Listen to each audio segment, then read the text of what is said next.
오늘은 신명기 8장으로 말씀을 전하도록 하겠습니다. 우리 그리스도인들은 하나님과 관계가 있는 사람들입니다. 그리고 관계가 있기 때문에 하나님께서는 명령을 주시고 우리에게 법과 규례를 지킬 것을 계속해서 말씀해 주시는 것입니다. 그리고 실제로 하나님께서 우리에게 원하시는 일은요, 하나님의 명령을 지켜 행할 때에 우리가 어떻게 복을 누리게 될지까지도 말씀해 주시면서 우리가 명령을 지켜 행하는 것, 그것에 더 관심을 갖고 있다는 것이죠. 그러나 하나님과 관계가 없다면 어떤 명령도 주시지 않을 것입니다. 그렇기 때문에 그리스도인으로서 살아가면서 우리는 하나님의 명령을 받는 것이 뭔가 족쇄가 된다거나 그러한 것이 아니라 오히려 감사함으로 주님과 관계 있음에 대해서 주님 앞에 나아가는 그런 계기가 되어야 될 것입니다. 오늘 본문 8장 1절의 기록 중에는요, 내가 오늘 명하는 모든 명령을 너희는 지켜 행하라, 이렇게 기록하고 있습니다. 명령을 지켜 행하면 하반절을 보니까 보상을 해주겠노라까지 말씀해 주시고 있는 것이죠. 제가 자녀를 키우면서 부모의 말을 잘 듣는 아이에게 달달한 간식을 주는 것처럼 하나님이 주님의 말씀을 잘 듣게 될 때 얻게 되는 복에 대해서 설명하는 그런 느낌이 있습니다. 하나님을 경외하고 하나님의 명령을 따르면 하나님의 보상을 받게 된다, 그런 내용이 있는 것이죠. 한 가지는 2절과 18절을 보니까 강조되는 단어가 있는데 그 단어가 무엇인지 보니 기억입니다. 그러면서 11절과 14절, 19절에서는 잊어버리지 말라, 즉 기억하라고 하나님은 지속적으로 말씀하고 있는 것이 오늘 본문에 계속 등장하는 단어인 것이죠. 총 5번이나 하나님을 잊지 말고 기억해야 할 것에 대해서 말씀해 주고 계시는데요. 기억할 것이 무엇인가? 2절에 보니까 내 하나님 여호와께서 이 40년 동안 내게 광야길을 걷게 하신 것을 기억하라, 이렇게 말합니다. 이스라엘이 그동안 보여준 모습이 무엇인지 생각해 보면 이해가 되기도 하죠. 그들은 하나님이 주신 은혜를 계속해서 없는 것으로 만들려고 했었고요.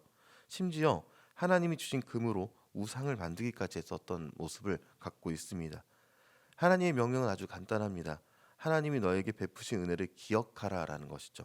광야에서의 이 40년을 잊지 말고 기억하란 말씀은요, 하나님이 어려운 가운데 지속적으로 가야 할 곳을 알려주시고 먹여주시고 이기게 하신 이들을 기억하라라는 것이죠.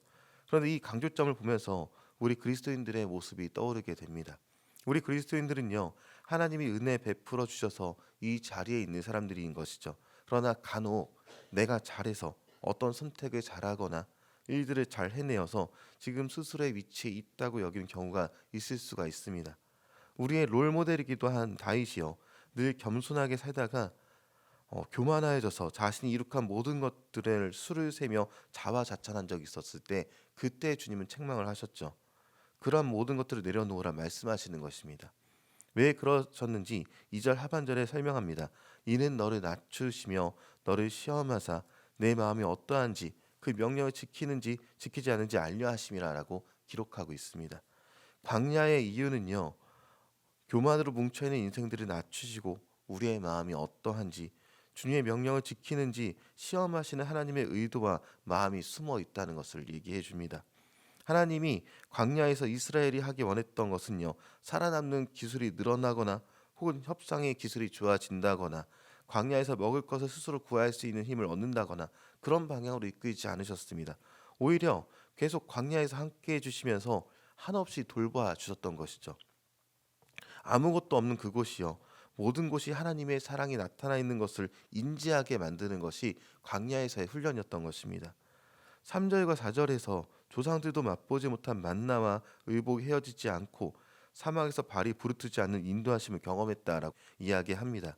그들의 삶에 하나님의 돌보심이 짙게 배어 있었다라고 말하는 것이죠. 그러나 하나님은요, 의식주를 베풀어 주시기에 이스라엘 백성을요, 광야 생활에 만족하라고 강요하지 않으셨습니다. 오히려 앞으로 주어질 엄청난 풍요와 번영을 눈에 보이듯 선명하게 약속해 주고 계셨다는 것이죠. 이 내용이 7절부터 10절까지 기록이 되어 있는데 교독해 보도록 하겠습니다. 제가 먼저 7절을 읽겠습니다. 내 하나님 여호와께서 너를 아름다운 땅에 이르게 하시나니 그곳은 골짜기든지 산지든지 시내와 분천과 샘이 흐르고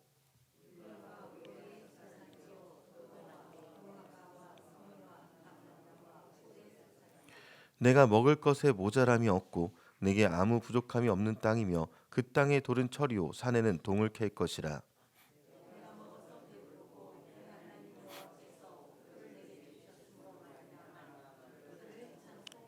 아멘. 무엇이라 합니까? 모자람 없을 것이라고. 모든 소산으로 말미암아 하나님을 찬송케 될 것이다라고 말하고 있는 것이죠.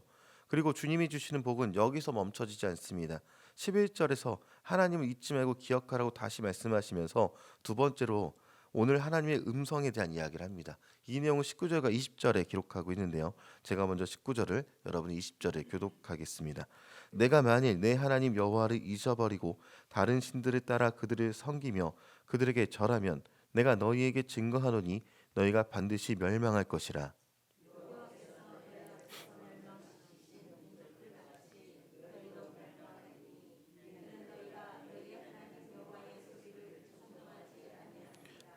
네, 하나님은 다른 신을 섬기고 절하면 멸망을 면치 못한다고 말씀하십니다. 그 원인이 하나님, 그러니까 여호와의 소리를 청종하지 않았기 때문이다라고 말하고 있는 것이죠. 단순히 하나님께서 이방 신을 질투해서 던지신 말씀이라고 이해하는 것은 어쩜 편협할 수 있습니다. 신약의 시대 예수님과 충돌하였던 유대인들은요, 오히려 하나님을 잘 믿었던 사람들이었습니다. 오히려 스스로를 구별해서 철저히 하나님을 신뢰하며 살았던 사람들이 바리새인이라 불렀던 그런 사람들이었던 것이죠. 그러나 그들은 바로 당일에 주시는 하나님의 음성을 듣지 못했습니다. 자신의 이익과 자신의 고집이 들어가니까 눈앞에 메시아를, 그렇게 고대하던 메시아를 만나고서도 따르지 못하는 모습을 보여주었던 것이죠. 우리는 이전 일을 기억하여 하나님께서 주신 것들을 소중히 여겨야 합니다. 우리의 삶 가운데 수많은 간증들이 있음에 하나님께 감사드립니다. 과거에 만나주신 하나님께 감사드려야 되며 또 오늘도 만나주신 하나님의 은혜에 감사드리길 바랍니다. 우리는 우리 주님 믿으면서 오늘도 하나님을 기억하고 나와 함께 하신 하나님의 음성을 듣고 따르는 저와 여러분이 되기를 주님의 이름으로 축원합니다.